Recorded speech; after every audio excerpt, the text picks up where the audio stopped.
वहीं बात करेंगे जमीन का जन्नत कहे जाने वाले कश्मीर को लेकर। टारगेट किलिंग की घटना से कश्मीर की धरती एक बार फिर से अब लाल हो गई है। बड़गाम में 2 गैर कश्मीरी लोगों को आतंकियों ने गोली मार दी। अब ऐसे में सवाल यह है कि आखिर आतंकी मानने के लिए तैयार क्यों नहीं है? लोकतंत्र की मजबूत होती जड़ों से आखिर दिक्कत किसको है और कैसे होगा आतंकियों का सफाया? यह भी एक बड़ा सवाल है। रिपोर्ट आप देखिए।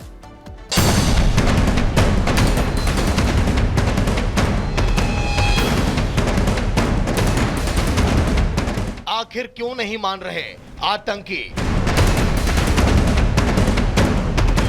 बड़गाम में 2 गैर कश्मीरी लोगों को मारी गोली।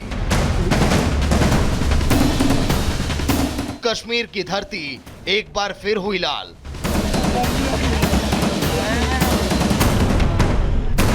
बारह दिन पहले हुई थी 7 लोगों की हत्या। जम्मू कश्मीर में बीते कुछ दिनों से आतंकी वारदातों में काफी बढ़ोतरी देखने को मिल रही है। सेना के द्वारा आतंकियों को लगातार ढेर किया जा रहा है, लेकिन फिर भी उनके हौसले बुलंद हैं। आतंकी बड़े स्तर पर गैर कश्मीरी लोगों को निशाना बना रहे हैं और उनकी टारगेट किलिंग कर रहे हैं। अब शुक्रवार को कश्मीर के बड़गाम से भी आतंकी हमले की खबर आई। यहां आतंकियों ने 2 गैर कश्मीरी लोगों को गोली मार दी और टारगेट किलिंग की घटना से एक बार फिर जमीन का जन्नत कहे जाने वाली कश्मीर की धरती लाल हो गई और 12 दिन पहले हुई 7 लोगों की हत्या के जख्मों को ताजा कर दिया। दरअसल इस बार जम्मू कश्मीर के बड़गाम के मझामा गांव में आतंकियों ने 2 गैर कश्मीरी लोगों को गोली मार दी। दोनों घायलों को हॉस्पिटल में एडमिट किया गया। घायलों की पहचान सुफियान और उस्मान के रूप में की गई है। दोनों यूपी में सहारनपुर के रहने वाले हैं। ये बड़गाम में जल जीवन प्रोजेक्ट में काम कर रहे थे। पिछले 12 दिनों में जम्मू कश्मीर में गैर कश्मीरी लोगों पर यह दूसरा हमला है। 20 अक्टूबर को गांदरबल जिले के गगनगीर इलाके में आतंकियों ने 7 लोगों की गोली मारकर हत्या कर दी थी। इनमें एक डॉक्टर की पहचान शहनवाज अहमद के तौर पर हुई थी। हाल ही में अखनूर में हुई मुठभेड़ के दौरान सुरक्षा बलों ने 3 आतंकियों को मार गिराया था। आतंकियों के पास से भारी मात्रा में हथियार, गोला बारूद और अन्य सामग्रियां भी बरामद की गई हैं। हथियारों के साथ सामान का इतना जखीरा मिलने से तय है कि ये आतंकी लंबे समय तक जंग के इरादे से बड़ी साजिश के तहत आए थे। बरामद किए गए सामान में अत्याधुनिक हथियार जैसे कि M4 कार्बाइन, AK-47 राइफल और अन्य सामग्री भी शामिल है। घाटी में अब लोकतंत्र की मजबूत होती जड़ों को देखकर आतंकियों की बौखलाहट बाहर आ रही है। छिपकर सेना पर वार करना और गैर कश्मीरियों को गोली मारना इस बात के सबूत हैं।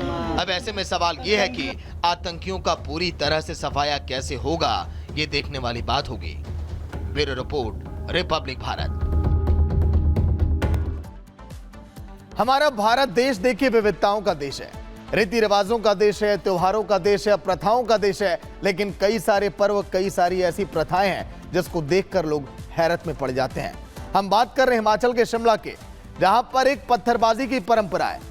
शिमला से कई किलोमीटर दूर दीपावली के अगले दिन पत्थरबाजी तब तक एक दूसरे पर लोग करते हैं जब तक सामने वाला लहूलुहान ना हो जाए। रिपोर्ट आप देखिए।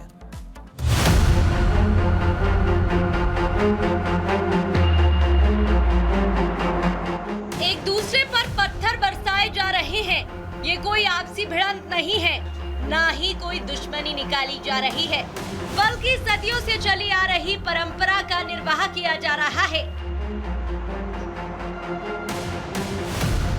यह जो पत्थर का मेला है लगभग 300 वर्षों से चला आ रहा है और ये इसका शुरुआत जो सती महारानी जो हुई थी उसके पश्चात ही पत्थर के मेले की गई।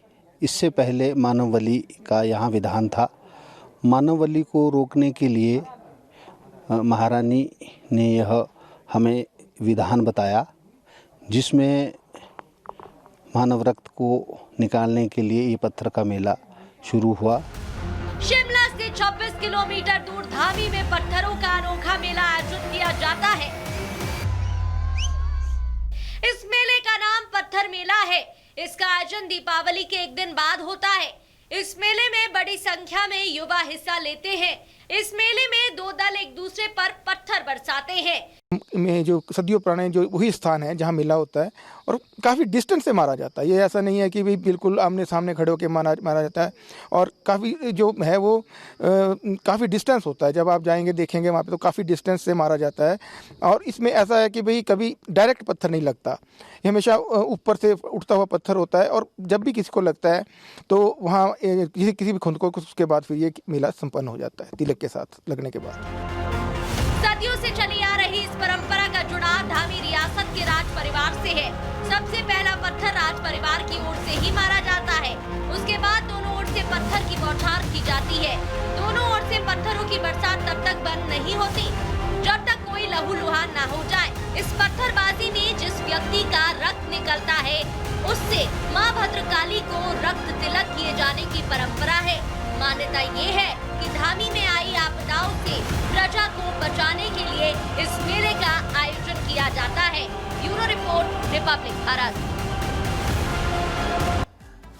तो चलिए अब आपको तस्वीरें दिखाएंगे यूपी के शाहजहांपुर के, जहां पर क्यों विवाद वहां पर खड़ा हो गया, दो पक्षों में क्यों झगड़ा हुआ, देखिए 1 मिनट की रिपोर्ट में। सोशल मीडिया पर ये 14 सेकंड का वीडियो जमकर वायरल हो रहा है, जिसमें 15 से ज्यादा लोग एक दूसरे से लड़ाई करते दिखाई दे रहे हैं। इसमें महिला भी है, पुरुष भी है, युवक भी है और बुजुर्ग भी। दोनों गुट एक दूसरे पर लठ बरसा रहे हैं, गिरा कर मार रहे हैं। इतने में एक युवक को इतनी चोट आती है कि वो जमीन पर गिर जाता है। उसे लोग उठाने जाते हैं और उसकी भी डंडों से पिटाई कर दी जाती है। तस्वीर यूपी के शाहजहांपुर की है, जहां के अल्लाहगंज में जमकर मारपीट हुई। ये मारपीट जमीन विवाद के चलते हुई। दो पक्ष में पहले बहस हुई, फिर वो आपस में भिड़ गए। दोनों पक्षों ने जमकर लाठी डंडे बरसाए, जिससे जो मिला उसको मारा। ना उम्र देखी, ना महिला पुरुष का भेद किया, बस दनादन लाठी भांजते चले गए। इस मारपीट में दोनों पक्षों के लगभग 5 से ज्यादा लोग घायल हो गए। लखनपाल ने थाने में दी तहरीर, जिसके मुताबिक पुरानी रंजिश के चलते विक्रम यादव समेत 6 लोग घर पर आ धमके, जिसमें उनके भाई हरिपाल और भाभी सुंदरी को गाली गलौज करते हुए लाठी डंडों से पीट कर लहूलुहान कर दिया गया। अब आपको मौत का एक ऐसा लाइव वीडियो दिखाएंगे जो तस्वीरें सीसीटीवी कैमरे में कैद हुई कि आपका कलेजा देख के मुंह को आ जाएगा। एक बच्चा जो साइकिल चला रहा था, कैसे पलक झपकते ही एक खतरनाक स्टंट से उसकी मौत हो गई। देखिए 1 मिनट की रिपोर्ट में।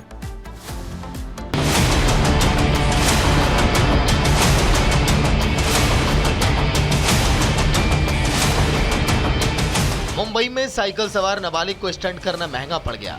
दरअसल एक ढलान पर वह तेज स्पीड में उतर रही साइकिल को कंट्रोल नहीं कर पाया,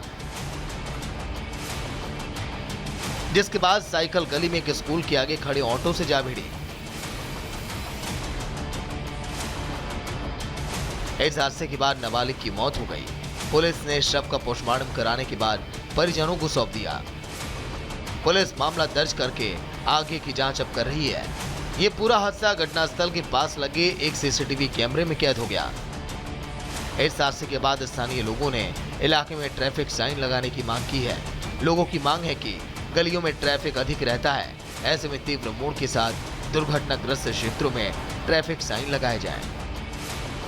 ब्यूरो रिपोर्ट, रिपब्लिक भारत।